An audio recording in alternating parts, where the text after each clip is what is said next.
Welcome to the Friday Future of Finance Lab. Lance Rubin provides financial modeling with Excel, data analytics with Power BI, and AI tools. Welcome for coming back. Thank you for trusting me with your time for an hour. Friday, work from home, be flexible. Hopefully you've got that benefit, but of course it's time to explore other things. Some great feedback from the last fortnight session. Yes, I did go very fast. Today I'm actually going to go the opposite. I'm going to go super slow on some of these things so that we can actually understand the impacts on model building, financial modeling, and all of the elements relating to that. So let's kick off. I'll start off with our usual slide deck. You feel free to drop your LinkedIn profiles in the chat so you can share each other and connect also outside of this as well. And yeah, so welcome to session number 2, financial modeling. It's the Future of Finance Lab, AI powered. So for those that are new, welcome. I'm going to quickly just sum up the whole program in the outline, and then we're going to go into specifics around financial modeling. I'll give you an update of our guest speakers. We have a potential guest speaker who might join us in a future session on the call, Craig. So he'll pop up and probably say a few things. Yeah, share your LinkedIn profile. Please express yourself through emojis during the session. Ideally, cameras on. This is not a webinar. It's about building and connections and understanding. And if you can, of course, if you want to do washing and other things at the same time, I'm not going to touch your time, so you could do that. We do use AI for note taking, so I'll make that clear up front. However, at certain times we might want to remove the note takers, and that's fine. We'll see how we go. So 6 foundations of an AI-powered accountant: Excel fluency, process and data, assess tech, then AI. Everyone's doing cart before the horse, AI first, and forget all of the first 3, and that's a big problem, and we'll talk more about that. And then the growth mindset and the human skills that are equally important. We actually got to be better at human skills. I use the HACK framework around hygiene, automation, capability, and knowledge. That's the framework that sort of overarches all of these concepts.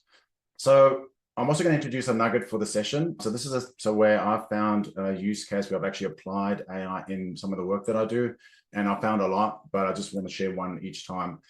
My auditors came to me. They needed to sign off their audited trial balance, which they manually downloaded from Xero. There are 8 separate legal entities. There's 3 in the US, 3 in Australia. The US downloaded file in Excel is local currency, i.e. US dollars, and the 5 Australian are Aussie dollars, all in the same spreadsheet. Auditor sends this to me, says, can I do a reconciliation to our current live Xero files? Because there's been a whole lot of journals that have been posted and they've lost track, and they want us to provide them the recon. I asked one of my team members. It took 2 weeks. They just couldn't get around to it. They didn't have the capacity. I would estimate that task across all 8 entities. Firstly, we used Excel Cloud. We downloaded all 8 entities in 5 minutes in a table. So that was easy. We had the structured data. Now it was a matter of matching manual spreadsheets, manually cobbled together stuff from the auditor. Would probably take you 2 to 3 days manually, matching every single balance sheet, P&L, trial balance, item, and finding out the differences. I just didn't have the time, and it's not my job to do that. So I thought, let me just try throw this at Tab AI I was using, and I reconciled one balance sheet item.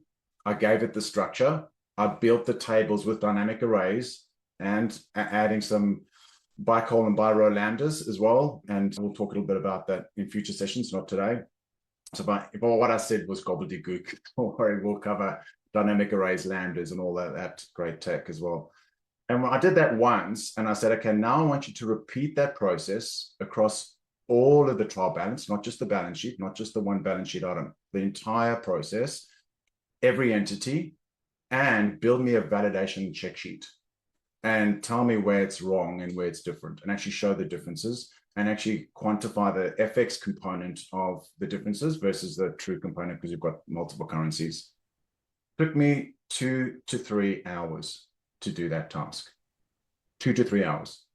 Literally, honestly, anyone else, I'm happy to, what people think, how long they would take to do that task. Let's put on the chat. How long, if you had to do that without any sort of sophistication, you had the auditor's file, right? 8 Xero entities, and you had to reconcile that. I'll take bids or come off mute or whatever. How long do you think it'll take you to do that? Different chart of accounts, by the way. So the chart of accounts are not the same because there's different legal entities and different currencies. Thoughts, bids. Anyone have an idea? Days. Thanks, John. Yeah. I asked my team because I'm very biased, right? And I'm quite good at Excel, and that they estimate it would be 2 to 3 days for 8 legal entities. Yeah, the key takeaway for this and the nuggets that I want you to think about is give AI structure, give it deterministic type commands, and even show or do it once for it, and then it can replicate. It's really good at point-to-point formulas, picking up. When I say it's really good, Tab AI, the tool that we're using, and it's got all different LLMs in the back and you can choose. But fundamentally, that's another challenge. But we'll come to that at a later stage. If you're going to start using it, give it structure, give it deterministic type commands, and you'll get a better result. And that's why foundations are so important in terms of building these things. So I've just sent, hopefully everyone can download it, the SaaS financial model starting file. So as a participant live, you're going to get that and you can use it. What I'm going to be putting is this recording, these slides, and a public version of that Excel file, which is the blank version, which is basically the Excel data for the question that we're throwing at the 5 LLMs today. So we're going to throw this question and we're going to go through some of those parts. So make sure you download that and you can follow on. I'm going to go through a couple of the background slides and obviously the concepts around financial modeling. Obviously, we talk about the guests and we're going to have more coming. These are the 3 that we've locked in. So we've got Daniel Stein-Fairhurst talking about modern Excel soon. We may have one of our guests, Craig Hatmaker, as well, part 2 of that. Now for Tech for Accountants, Jeff Robson's joining us. He's actually built new AI tech solution for accounting firms, and he's going to show us that, which is quite important. Ian Schnorr, who's the co-founder of the Financial Modeling Institute, CFA and CFM, is joining me. And we're going to talk about what the Mod Squad have been up to. And if you haven't heard or listened, definitely have a look at the Financial Modelers Corner podcast and listen to what those guys are doing. They're doing some really cool stuff. That's Paul Barnhurst, Ian Schnorr, and Giles Mail. Community questions. So I looked back at some of our registrations. And so what we had was a couple around what we're going to cover today. Using ChatGPT to build a model, I stipulate all key elements and structures for the business case and also key assumptions. And we're going to do that today. Every month we download big data, pivot tables, summarize various reports, data entry. I would like to automate this. At the moment, AI is really not that good at larger data sets and transformation. What you've actually got to do better at is use Power Query. And if you need some help with MScript, you can use probably AI for a bit of MScript. But Craig, what do you think about that question? I have to take myself off mute. One of the things we were talking about before is that at the moment, AI is not ready, and we can tell that it's not ready. But as it gets better, because it will get better, it's going to get a little scary because it'll get good enough to fool us and we'll think it's ready, but it won't be. And when we need it to be right, it may not be. So it's going to take us we have to be very careful about checking and vetting results before we're ready to accept AI just yet. But we should be playing with AI so that we can get ready for when it's ready so that we're not behind the curve. Yeah, great point. Great point, Craig. And that's why I launched these sessions, because I think we have to share reality and not get drowned in the hype, but not sit on the fence and just wait and watch. What level of Microsoft license to best use all the modern tech? So I've just enabled, funny enough, my Copilot license. I had not enabled my Copilot license up until this week, because when Copilot first launched, everyone was complaining about it. I thought, why spend the money? I had to get the license in order to use the agent mode, which is XR Labs. I also had the same problem, Craig. I had to uninstall Labs and reinstall and remove in the backend admin. Oh my God, if you've got that problem, Win Hopkins has a great video on how to solve that problem. I had to do the same. We are going to actually look at the agent mode as well. But yeah, just throwing out any other questions. Come off mute if you've got a question. Now's your time. Any questions from the audience?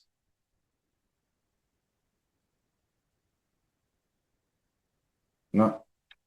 Okay.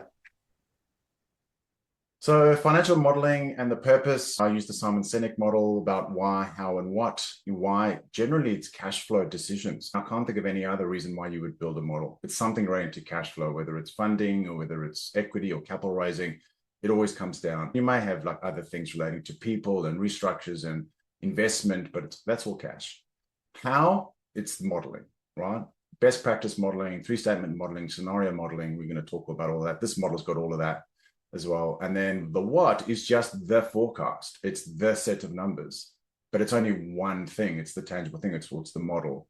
When you're building models, you obviously have different scenarios and different things. So if a good model should obviously last beyond just the forecast. I'm not going to read every slide because we want to go through more on some of the demos, but this give you some examples of some of the types of models, some of the how, the standards, best practice, scenario analysis, sensitivity, and then the what. You get a one-way, two-way, three-way, four-way model, and then there's transaction level models as well, which are living transaction level data. You might be forecasting revenue, for example, as opposed to one-way, which is a cash flow, which is probably what most people are familiar with. There's the two-way, which is a hybrid between cash flow and income statement, or cash flow and balance sheet, or income statement and balance sheet, not necessarily the full gold standard integrated three-way, which of course this case is income statement, balance sheet, and cash flow, all three connected with the balance sheet. And then there's four-way, which includes sources and uses. That's the fourth statement. Not an official statement, but it's definitely something that is very useful and valuable in a financial model called the sources and uses of funds. Basically what it does, it takes the cash flow statement and breaks it into two buckets: cash in, cash out. Nice and easy. So good, right? So good to something as complex as a cash flow statement, make it simple. So that's why it's actually quite a useful thing to build. And then transaction level modeling I spoke about. Modeling versus predictive analytics often gets confused. So make sure you understand the difference, because everyone talks about modeling is forward-looking and analytics is backward-looking. Predictive analytics is forward-looking, but it's data-driven. And in fact, this is where you have data science and to some degree AI as well. So financial modeling is much broader. It covers the entire business. But there is no predictive model, three-way model, that covers every single aspect of every single element of a business, which is human-driven. How many people we're going to hire, who we're going to fire, what debt we're going to draw down, what interest rate, are we going to invest in this thing? A lot of those decisions are human-driven. So a predictive model is never going to work in those environments. Predictive model is really good at deep data, narrow focus, versus financial modeling, very broad, but very shallow data set, chart of account level, not even transaction level. You can build a model.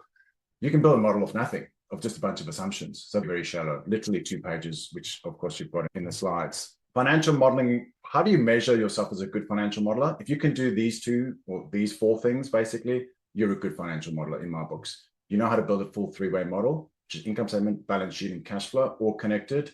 And the forecast logic is not hard-coded. You're not fudging stuff. The balance sheet balances, which is net assets, right? And equity, or total assets and your funding, your equity and liability combined. Your model has sensitivities. Your model has scenarios, and if you're lucky, you've got Monte Carlo simulation, but that's probably less needed, but that's certainly at the top end of modeling capability. Too often I see people call a thing a model, and it doesn't have sensitivities, doesn't have a scenario management, and it certainly doesn't have simulations.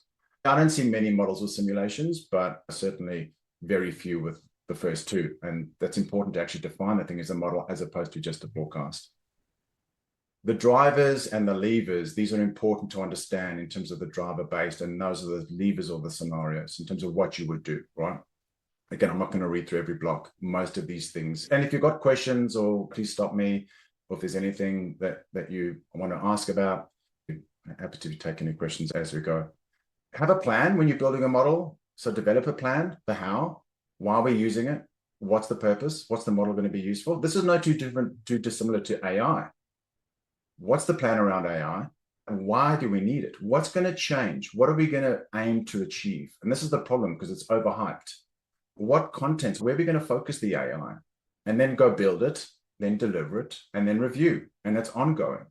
And review and finalize the model. Now, in a transaction model, that's a start to end finish. In a rolling business financial model or FP&A model, then that's ongoing. And if you're implementing AI, it's no different. You need to put guardrails and checks and balances when using it. No different to you implementing a financial model around hallucination. That data structures, foundations, and obviously data quality is very important. What does best practice mean in financial modeling? There's lots of different standards. Actually, not necessarily I like the FAST standard as a standard per se. I prefer a different standard, but let's not get into standards. I'm just talking about acronyms, and I agree with these acronyms. flexible, appropriate, structured, and transparent, fast, right? Great acronym, 100% aligned with the concepts. I don't 100% agree with the actual FAST standard itself on the technical level, but that's for another time. What does flexible mean? Must be flexible, must have flexible calculations and flow through, appropriate for the purpose that you're building, very structured. It has to have a general concept. Workbook structure is important. Formulas and calculations are very well structured. No hard coding. In fact, that's the benefit of dynamic arrays and lambdas is you just can't. It actually causes an error called a spiller. So it's actually really robust. And then transparent. Can I see? Can I understand? Can I trace? And that's the biggest issue with AI at the moment. The transparency gets removed from you as the model user. And we're going to see that. And I'm going to rate these different models and we're going to talk through it. I explained the 1, 2, 3, 4 way earlier. What do models typically contain? There's a time series control. There's assumptions. There's lookups and checks. And the Excel, has everyone downloaded the Excel workbook that's on the chat? If you actually open that workbook, you will notice that the colors that I've used in that are very similar to the colors in that slide. You know, assumptions, you've got your structure, you've got your model solution and calculations, you've got your dashboards and your outputs, and you've got lookups and validations. So that's already, if I was going to throw, and I tried to, but I thought, why do I necessarily want to help AI? So what I initially thought I'd do is I'd give it I'm just finding this file. I'd give it this file, which basically says, here are your assumptions and all the rest. But I just converted that to PDF and sent it that instead. Make it a bit harder, make it a bit more challenging. But this is going to go public. So the content that's going to be public is going to be just the recording and the slides. And then we're going to start adding paid content for the actual model solution, which the model solution is this, right? Which is very detailed, structured. And then you have all your full dashboards, your SaaS metrics, an executive dashboard with different rounds of capital, a full management report as well, lookups and validation checks. By the way, this validation check sheet was partly built by Tab AI with me. So in comparing all the elements. So that's what AI is up against, right? That's my benchmark. AI's got to build that. And I think that's the important thing, what we're going to see. Can it do that? Can it actually work? So we're building a SaaS three-way model with a cap table, not a detailed cap table. It's a kind of a summarized cap table. It's got founders and different rounds. This is the new Excel logo. If you haven't seen it, it's jumping around. And we're going to test against these AI tools.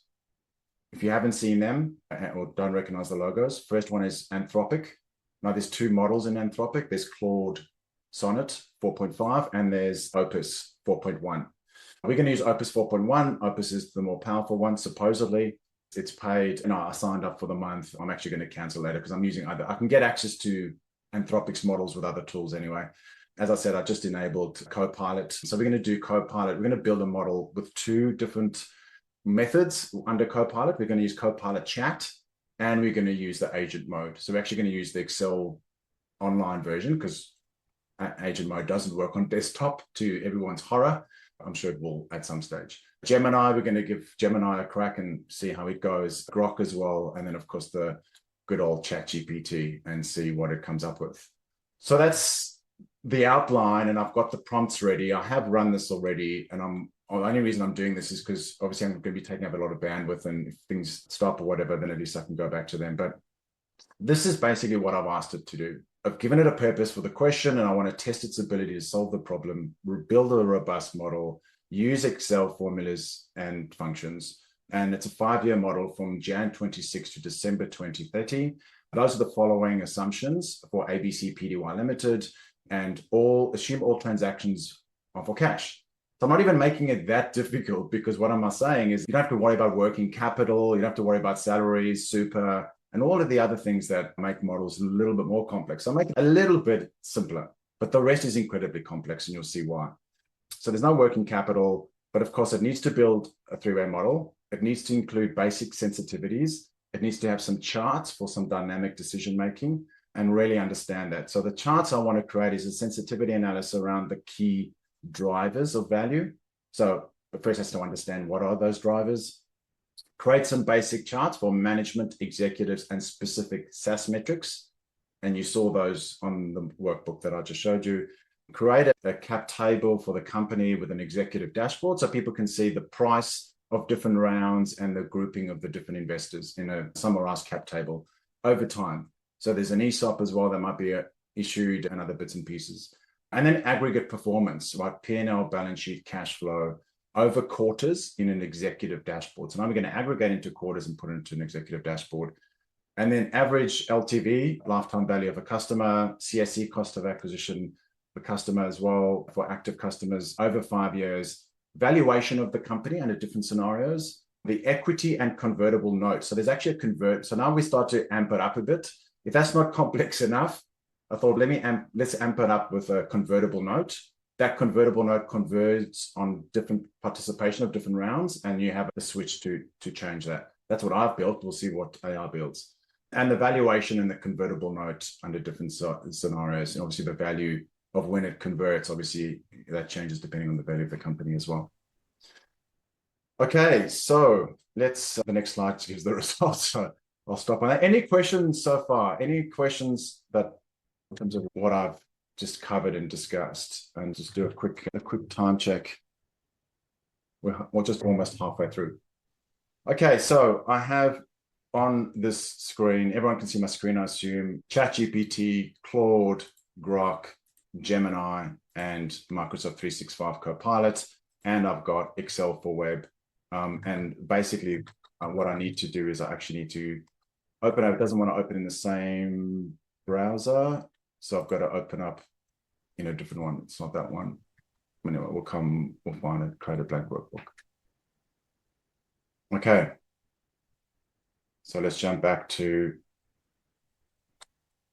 365 and Copilot. So what I've got here in a notepad, we'll find the notepad in a sec.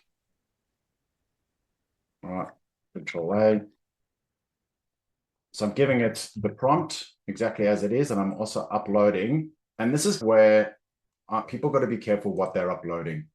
No, this is dummy data. It's training data. It's not a real company.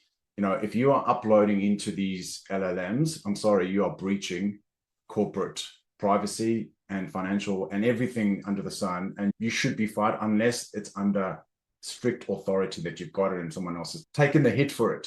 Because what you're handing over is the financial information to, now they said, keep that information. If you're uploading the file, no one's going to guarantee that they're not. So session 2, and I've got the SaaS model assumption PDF. So that PDF is then uploaded.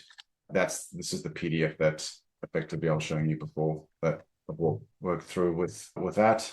And let me just copy. Well, actually, that's fine. And let's push go. So I'm going to let Copilot go on its way. This is why I love using AI, because you can do multiple things at the same time, and it can go on and you can go and do other things. So SaaS model assumptions, there we go. And this is, by the way, this is Gemini Pro. So this is, I work for 1835 at the moment, and I'm using the Gemini Pro. So some of this you can't actually do with upgrading some of these. And I'm sure that if you pay more, you may get a slightly better result, but not much. Right, let's go for Grok as well. So that's XAI, and I'm going to attach the file there for Grok, SaaS model assumptions. Let's just see, is that loaded? And that's started. Let's go back here. That's started. Would you like a step-by-step? No, please build the model. No, please build the model.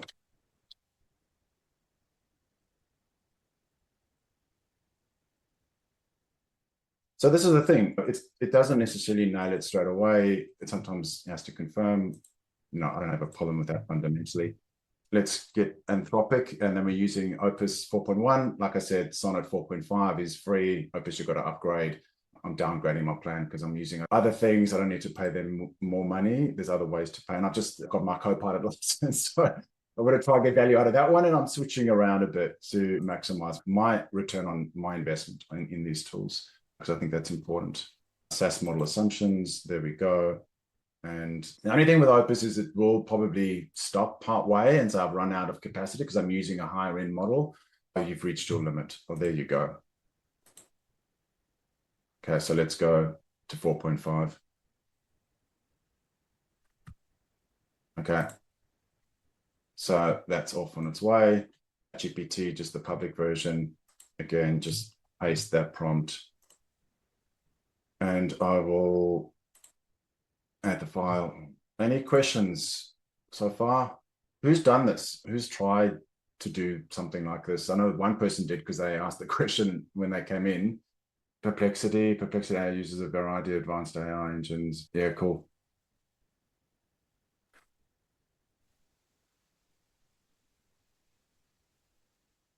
Yeah, so I guess ultimately we've got multiple ways of doing these things. What I'm going to do now is actually go into this workbook, and now I'm going to go into Excel Labs. So now we're going to use the agent mode. So if you've got Excel Labs, it's free. You can download it on the store. Just click here, add-ins, add more add-ins, and then you'll get the list of all the add-ins. And just look at them, right? There are so many AI add-ins at the moment, so many other things. Look, Zebra BR played with ages ago. We use Tab AI. There's a bunch of add-ins. We've got our own add-in called Excel Cloud. I definitely think that before you just jump into AI, just start to look at some add-ins. Just automate some of the basic tasks. There's some credible add-ins that have been around for a very long time that are not AI, but are actually pretty good. Like I said, and you'll see on my Excel soon, we use different add-ins. We use about 3 or 4 different add-ins, including obviously our own. So we're going to the agent mode. And again, I'm going to paste that in. And I actually can't upload. So one of the problems is I can't actually attach in the current agent mode anything. So it's still quite far behind. So what I might have to do is I might have to open up the blank workbook. SaaS model agent mode. Let's go blank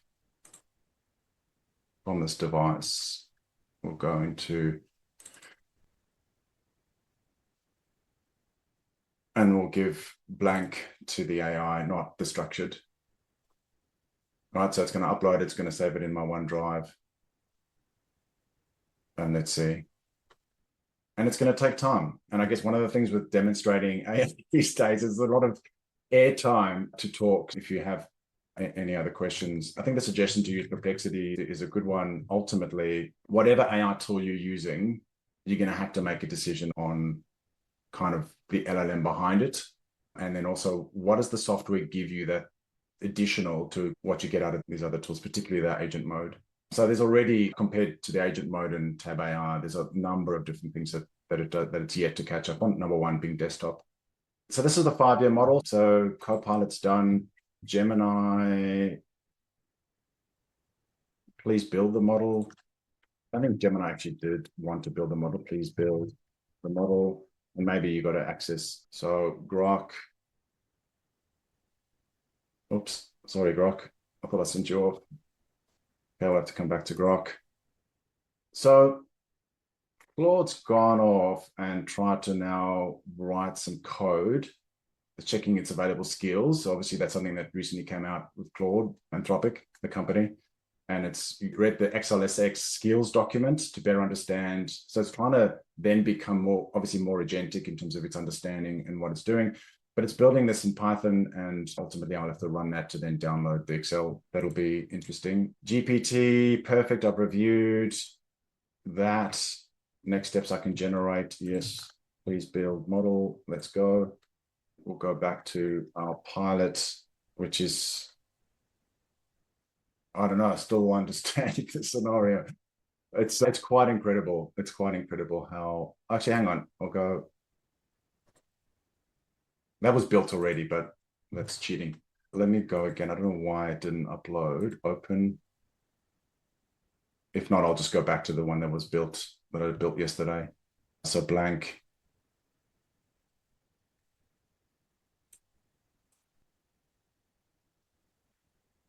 Seems, I thought it looks like it's there, but it's not. That's starting. Anyway. Sorry, there was some questions on the chat. I just saw a few things get pinged. I've tried this before between Perplexity, Assist, Claude. Found Perplexity's better at using Google Sheets rather than Excel, though. Yeah, Chad, that's interesting. Again, like, how many people are actually using Google Sheets for production and bigger modeling, complex? Chad, do you want to come off mute? Yeah, no, I think that's a fair point, Lance. I agree. Most people are certainly using Excel, but I just find it seems to interface a lot better, specifically the assistant mode and complexity. So maybe it's just the interface between these different terms. Yeah, cool. So now it's asking me layout, yes to all.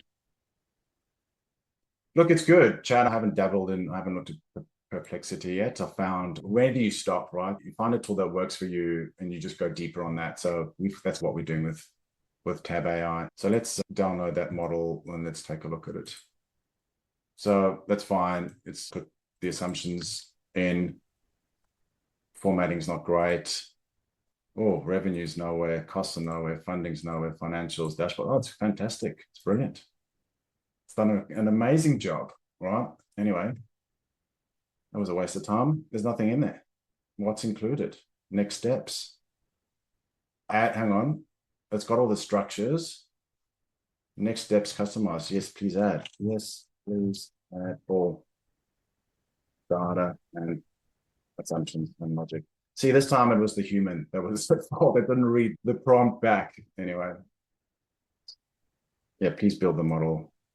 And I think it said last time that it's to build. He has a structured breakdown. So Gemini actually doesn't get there in the end because it just doesn't. The same with Grok, it gives me a lot of information. It tries to actually build some cool stuff, but if you want the full I'll just copy this, paste it in. Let's have another go. And here is Anthropic's, and I can download that. Interesting, obviously just do Google Sheets. We've got download, and then we'll open up. All right, so not bad on the formatting side. Assumptions also good. Has it done SaaS metric? Oh, zero LTV, exit val. The first thing I always look at is the balance sheet and does it balance, right? That for me, that is the first go-to. And of course, the balance sheet doesn't balance, right?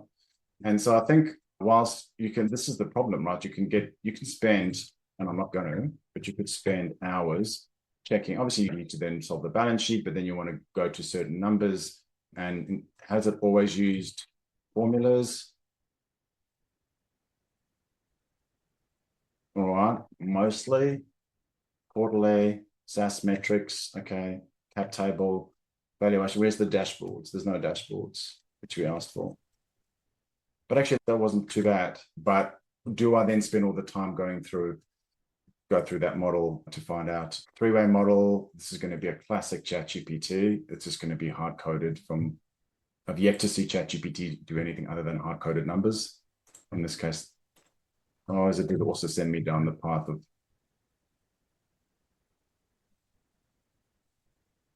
I'm now created with formulas. Okay, please give me a few seconds. Your fully structured is ready for your review. So yeah, I don't know. Ready for my review, but with no information in it. Apart from that, ready for me to waste my time. Thanks for that. And let's go back and find. Yes, I think that's pretty much it. What I will do is I'll go back to the slides, and rather than boring everyone with more of this, I'll just slides back on. So what were the end results? So what I found the last time I ran, that actually Claude had a bunch of errors. It didn't even work. This time it did actually work and actually was pretty good. So I probably rated a bit higher. Copilot, ChatGPT, there's obviously the two modes. There's the agent mode, which I think was still taking time. We didn't even get it. But the version that I downloaded before, we've got ChatGPT by OpenAI, 12 sheets, no validations, no. So it did actually make an attempt on the version that I had, but it was all hard-coded. This time it actually failed completely. Gemini and Grok just wouldn't get there. In fact, Grok built the last time a really cool web interface, but it wasn't Excel, and I couldn't actually use it. And so this time I'll show you some of those. So my rating was 8% completion, 1 out of 12 for Claude. That's looking at the logic and all the different elements, and I'll show you a summary of those. Copilot chat, 3 out of 12, 3.5 for Copilot agent mode. Agent mode actually did have a balance sheet.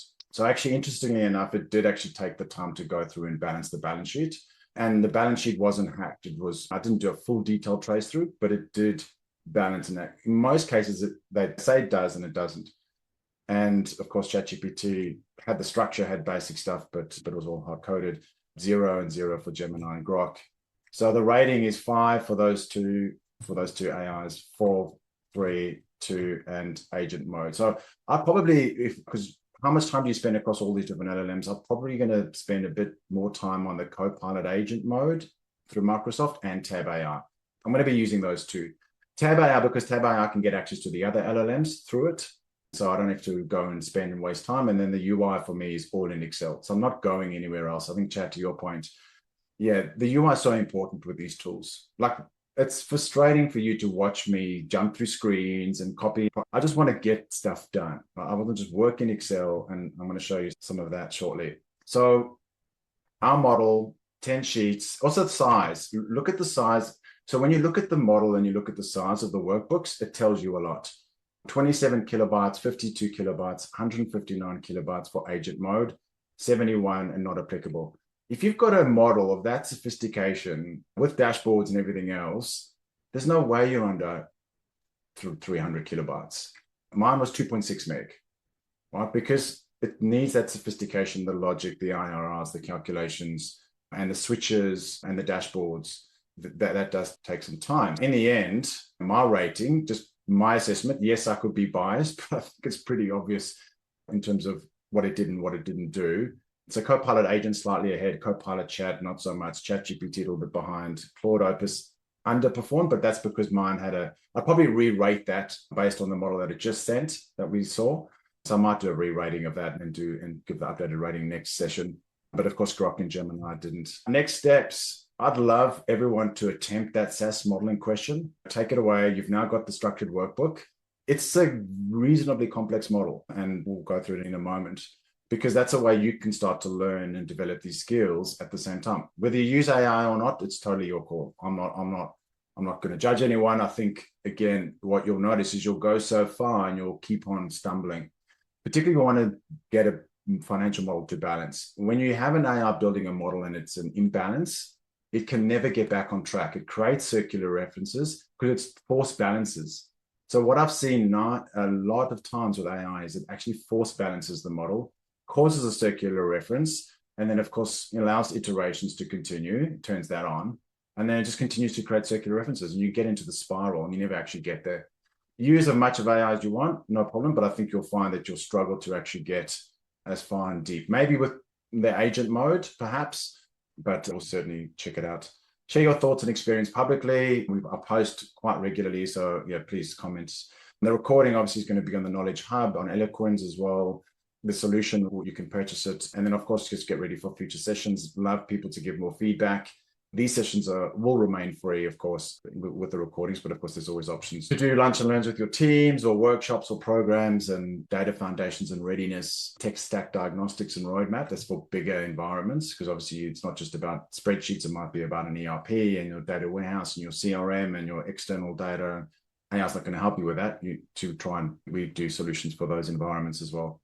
And in limited cases, leaders and team members get coaching. So the Knowledge Hub has been updated. Eloquence has been updated as well for last session. So last session, all the models, the Power BI files, solutions are available. They're also in our modeling shop. So if you click on the modeling shop on our website, you'll see some of those. And it should be a really interesting, so that was the session last time with the recording. That's free. And then there's the paid content, which includes the Power BI, the Excel, and all the prompts that are built.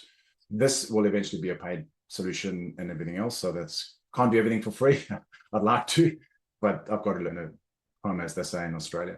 So there's Eloquence, Tab AI. If you want to have a play, you can click on that. Excel Cloud as well to help. And then obviously our YouTube channel is going to get updated as well, and stay connected on LinkedIn.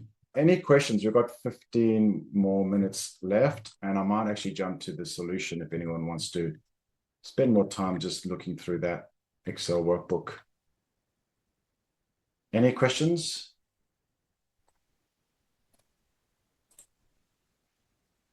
Let me go. Lance, the only thing that comes up on my side is I've been using AI. I know there's this whole idea you should use it as a team member rather than like in a tool almost.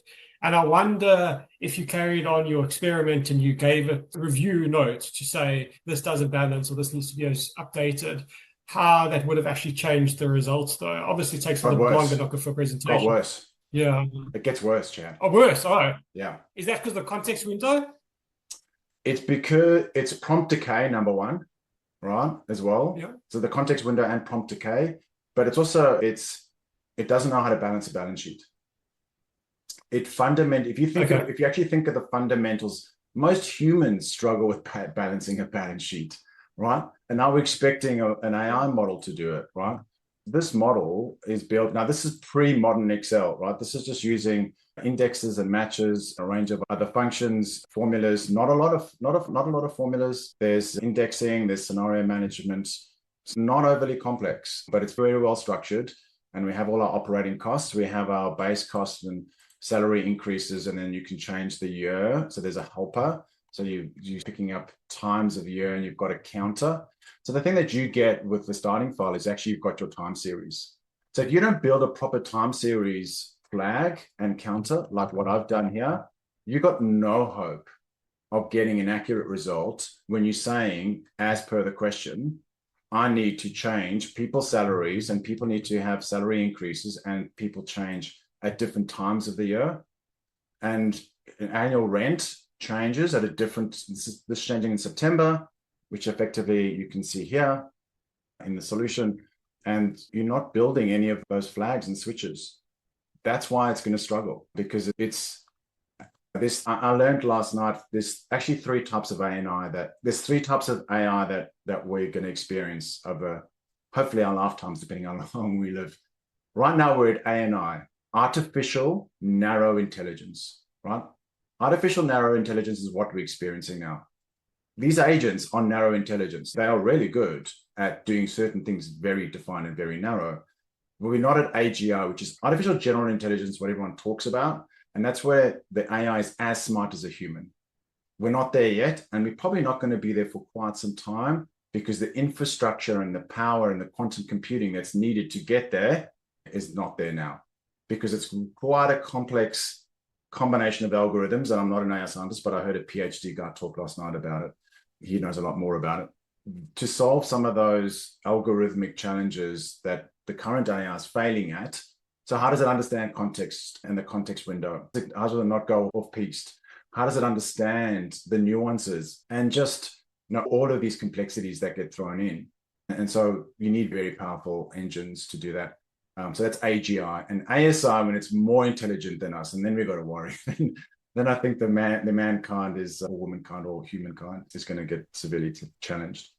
So yeah, you need to build the structure. You need to build the flags. And then you've got the different team members and FTE, and knowing how to do that and knowing how to structure that is important. And so you've got different people at different times with the different grades. And so you're using flags to pick up your base salary. There's a cost increase. There's a multiplier here for wage count increase, and that's to the power of. So that's a reasonably, and I'll share that on the chat, that's a reasonably complex formula to get your head around. And if you don't understand, like, it's easy to understand conceptually, but I want to write one formula, I want to copy it across, and I don't want it to change. I can change all these elements. I can change when people get increases. I can change the rate. I can change the FTE of all of these, and the same thing will happen. Utility cost, base cost, sales cost. But then you get to the balance sheet, right? So if that's not difficult enough, then you start to amp up the balance sheet. So now we've got different tranches of debt for the convertible notes that are coming in. Then we've got an ability to participate in a conversion round. So are we going to participate in that round or not? There's 2 equity rounds. And so by switching those switches, the convertible note, or it has a maturity right at the end, December 30, at the end of the model. So there's flexibility in the convertible note and some structuring. And then you've got your equity and you've got your different rounds and your share price and the price of that round. And then, of course, you've got your cap table at the back of that. You've got the capital account, which obviously you might have a round, you might raise number of shares, but obviously like an ESOP won't have the full amount of capital contributed, because in many cases they're options. But we've kept it simple. We haven't opened up that can of worms. Your full cash flow statement with ratios, with IRRs and calculations, Now, this IRR needs to be changed to come to that period, because obviously if you change the assumption, you've got to change the IRR and a few other bits and pieces. But mainly the scenario management, charts and dashboard, the SaaS dashboard builds reasonably good dashboards, but none of those other AI tools, even agent mode, the dashboards are anything like this. And I think that's the challenge. It's how do you get high quality dashboard? Here's a cap table, and I don't know what's happened to that. We'll just interesting. And yeah, then a management report, lookups, and of course validations and checks. Okay, we are coming to the end. We've got 8 or 9 minutes left. It's conscious of everyone's time, and I hope that was really useful. Any thoughts and feedback? And there was a suggestion to put everyone into breakout rooms so you can have a chat and then come back. I don't know, it's Friday, it's been a long week for me. If people want to do that, happy to. What do people think about that as a concept, as a group? We just put everyone into chat rooms, they chat and come back and we close out. Useful, not, yes? Geez, you're a talkative bunch. No, it's Friday. Leave us alone, Lance. We've got 8 minutes. Give it back to us. Jamie? So Lance, sorry to interrupt. The highest score was 25%, was it? Yeah, that's right. But I probably re-rate it. I think I probably, for Anthropic, 29% by the agent mode. But I reckon I'd re-rate Anthropic's. Okay. Although, interestingly enough, I think Opus performed worse because that was Sonnet 4.5. So Sonnet 4.5, I think, did a better job than Opus, and it didn't. Okay. If you give me the prompts in the file, just how you did it, I'll run it through Perplexity for you if you want. Oh yeah, awesome. Back. Yeah. Yep. So I'll ping you you've got my email, and I'll just ping it. I'll ping it in the chat now. Yeah, I can send it to you on LinkedIn, Jamie. All good. Yeah, cool. Yeah. Cool. Yeah, I'll give that a blast this afternoon, see if we can. Yeah, it'd be interesting to see what Perplexity throws up. That'd be good. And when you started out, did you find that?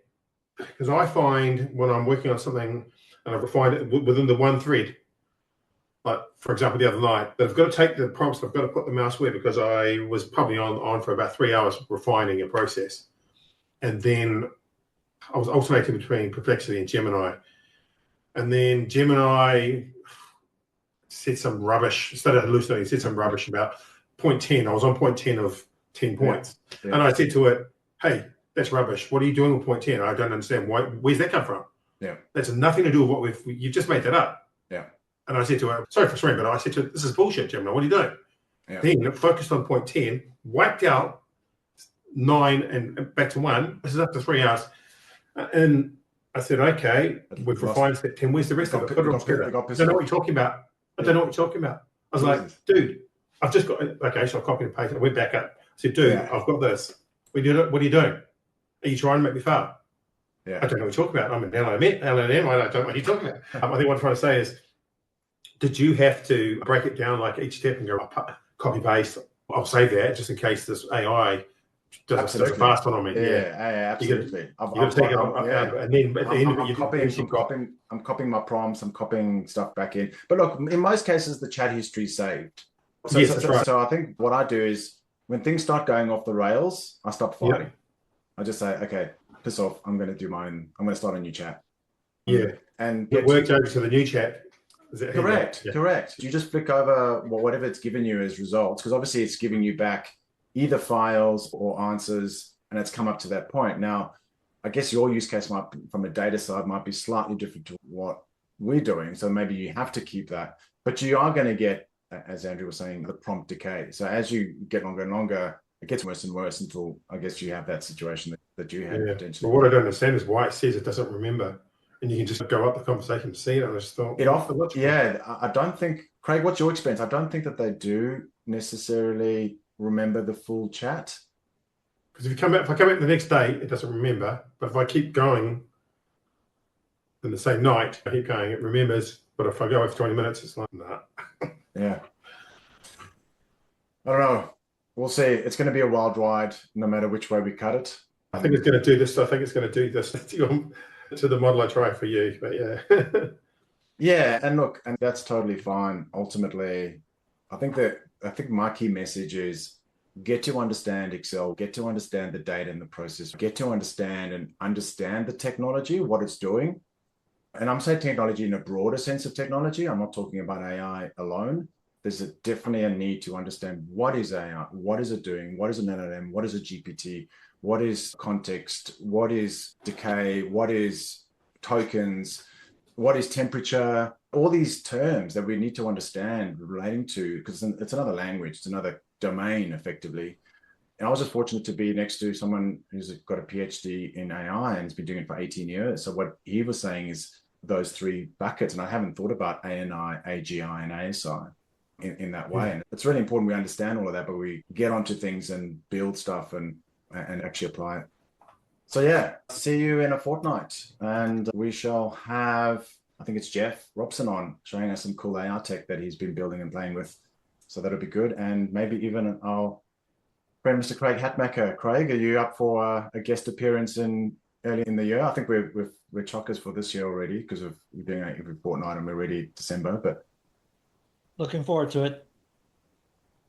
excellent. I'll put you on the spot now. You can't say no, right? Well, I'll throw out there just one comment that I think is deserving is governance on this. Because when you brought up about if you start putting your stuff on these LLMs that you're exposing company data, I think governance needs to be discussed, and it's a perfect time to do it so that people don't make serious mistakes while they're trying to get into it.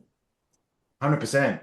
But people need to realize they're breaking company policy. Like it's literally that black and white for me. It's if you they may not have a policy, and that's serious.